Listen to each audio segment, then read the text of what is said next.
Hello साथीहरु नमस्ते। ल यो हेर्नुस् जिम ट्रेनिङ को एकदम आफ्नै आइडिया आफ्नै दिमाग लगाएर बनाएको छ। यो जिम गर्ने साधनहरु सबै एकदम आफैले बनाएको छ। जस्ट वेल्डिङ गरेर आफैले उ गरेर कटिङ गरेर यो सबै मतलब किनेको कुनै छैन। सबै आफैले वेल्डिङ गरेर आफ्नै दिमाग लगाएर यो सबै बनाएको स्रोत र साधनहरु छ। हेर्न सक्नुहुन्छ। जिम गर्नको लागि केटाहरु कहाँसम्म गर्छ आफ्नो शरीरको एकदम ख्याल गर्नको लागि, अर्थात् शरीरलाई एउटा जिममा गर्नुपर्ने पाइने सेवा सुविधाहरु छ। त्यो सबै चीजहरु साधनहरु उनीहरुले आफै दिमाग लगाएर चटक्क वेल्डिङ गरेर हुन्छ कि के गरेर हुन्छ यसरी बनाएको छन्। हेर्न सक्नुहुन्छ। यो मान्छेलाई इच्छा हुनुपर्छ, जहाँ पनि स्रोत साधन उपयोग गर्न सकिन्छ र बनाउन सकिन्छ। चाहिँदैन ठुलो जिम र ठुलो उ नै चाहिँदैन, जिम हलै चाहिँदैन। हेर्न सक्नुहुन्छ। यो आफै दिमाग लगाएर यस्तो हरेक चीज जुन कुरा जिममा चाहिने चीजहरु छ नि सम्पूर्ण साधनहरु छ यहाँ।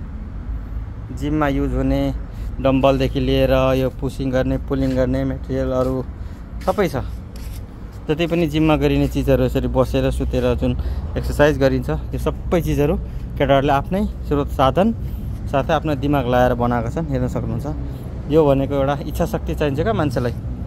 इच्छा शक्ति भयो भने आफूलाई चाहिने स्रोत साधनहरु आफै बनाउन सकिन्छ। मार्केटमा गएर किन्नै पर्दैन। यो हेर्नुस् के कस्तो लाग्यो यो भिडियो।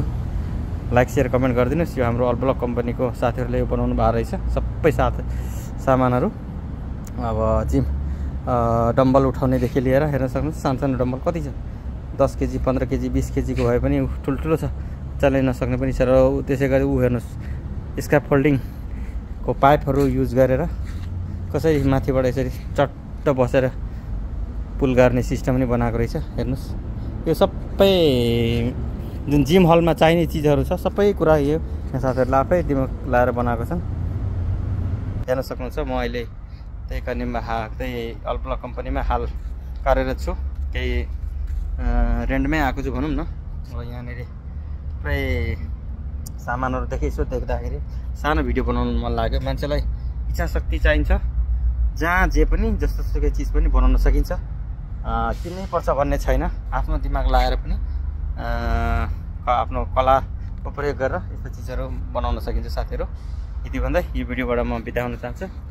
र तपाईहरु मेरो यो भिडियो कहाँबाट हेर्दै हुनुहुन्छ प्लिज लाइक शेयर कमेन्ट गरिदिनुस् र मेरो आइडियालाई फलो गरिदिनुस्। हस् त, थ्यांक यू, बाइ बाइ।